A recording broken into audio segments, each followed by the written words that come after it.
महागठबंधन में अब भी सीट बंटवारे पर तकरार बरकरार है। कांग्रेस की तरफ से 48 कैंडिडेट्स की लिस्ट तो जारी कर दी गई, लेकिन अब भी ऑफिशियल नहीं है, क्योंकि कई ऐसी सीटें हैं जिन पर कांग्रेस के उम्मीदवार भी उतरे हैं और आरजेडी के भी। यानी कि आप अंदाजा लगा सकते हैं कि महागठबंधन में अब भी सीट बंटवारे को लेकर अंतिम फैसला नहीं हुआ है।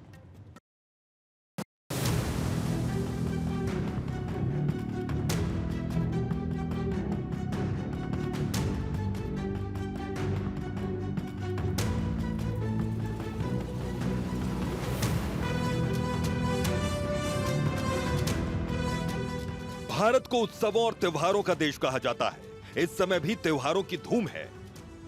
दिवाली बेहद नजदीक है और लोग उत्साहित। अब इन तस्वीरों को देखिए। यह भी तस्वीर त्योहार की ही है, लेकिन लोकतंत्र के पर्व की। बिहार में चुनावी बयार है और सियासी पार्टियों में टेंशन बरकरार है। बिहार में 6 नवंबर को पहले चरण के लिए वोटिंग होनी है और आज पहले चरण के नामांकन के लिए आखिरी दिन रहा। यही वजह है कि आज बिहार में दिन भर सियासी हलचल बढ़ी नजर आई। सभी पार्टियों के प्रत्याशी अपना नामांकन दाखिल करते हुए नजर आए। एनडीए में सीट बंटवारा हो चुका है। पार्टियों की ओर से अंतिम मुहर भी लग चुकी है, लेकिन महागठबंधन में सीट शेयरिंग के फॉर्मूले को लेकर अब भी कोई अंतिम फैसला हो नहीं सका है। सीट बंटवारे को लेकर अब तक सीटों की संख्या लॉक नहीं हुई है। कांग्रेस ने हालांकि इस रेस में आगे निकलते हुए अपने 48 कैंडिडेट्स की लिस्ट तो जारी कर दी, क्योंकि कांग्रेस ने सीट बंटवारे का इंतजार किए बगैर इन कैंडिडेट्स को मैदान में उतारा है। कांग्रेस ने पहले चरण के लिए 24 और दूसरे चरण के लिए 24 कैंडिडेट की लिस्ट का ऐलान किया। पहले चरण के उम्मीदवारों ने आज नामांकन भी किया। हालात यह है कि कांग्रेस की यह भी लिस्ट अभी तक ऑफिशियल नहीं मानी जा रही है। जाहिर है कि महागठबंधन में टेंशन बरकरार है और इसकी बानगी देखिए कि कैसे कई सीटों पर महागठबंधन के साथी आमने सामने आ गए। लालगंज सीट कांग्रेस और आरजेडी आमने सामने है।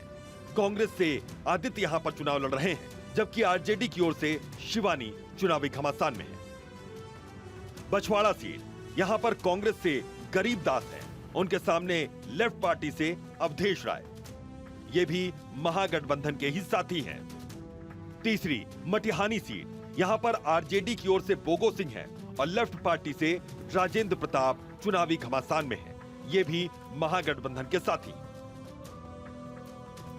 हालांकि एक ही सीट पर महागठबंधन के साथी अपने अपने उम्मीदवार उतारकर ये साफ संदेश दे रहे हैं कि सीटों को लेकर खींचतान का सिलसिला जारी है और इसका असर चुनावी रिजल्ट में भी देखने को मिल सकता है। दूसरी ओर वीआईपी प्रमुख मुकेश सहनी ने चुनाव न लड़ने का ऐलान किया। उन्होंने कहा कि वो विधानसभा चुनाव नहीं लड़ेंगे, बल्कि अपनी पार्टी वीआईपी के प्रत्याशियों के लिए चुनावी प्रचार करेंगे। आरजेडी से मिले राज्यसभा सीट के ऑफर पर उन्होंने कहा कि सरकार बनने पर मुझे डिप्टी सीएम बनना है, राज्यसभा नहीं जाना। इस बार चुनाव नहीं लड़ना है और हमारा उद्देश्य है कि बिहार में हमारी सरकार बने और 243 सीट पर जाके प्रचार करें और मैक्सिमम सीट कैसे जीता जाए, इसके लिए मेरा संघर्ष रहेगा। इस बार मैं चुनाव नहीं लड़ रहा। सरकार बना के यहाँ डिप्टी सीएम बनना है, राज्यसभा नहीं जाना है, यहाँ डिप्टी सीएम बनना है। दूसरी ओर कांग्रेस की ओर से जारी पहली अनऑफिशियल लिस्ट पर उनके अपनों ने भी सवाल उठाने शुरू कर दिए।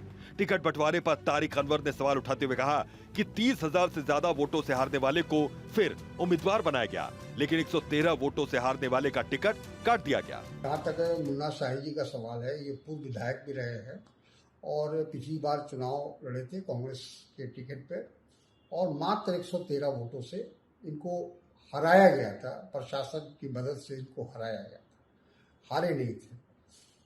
और इस बार उनकी टिकट काट दी गई है और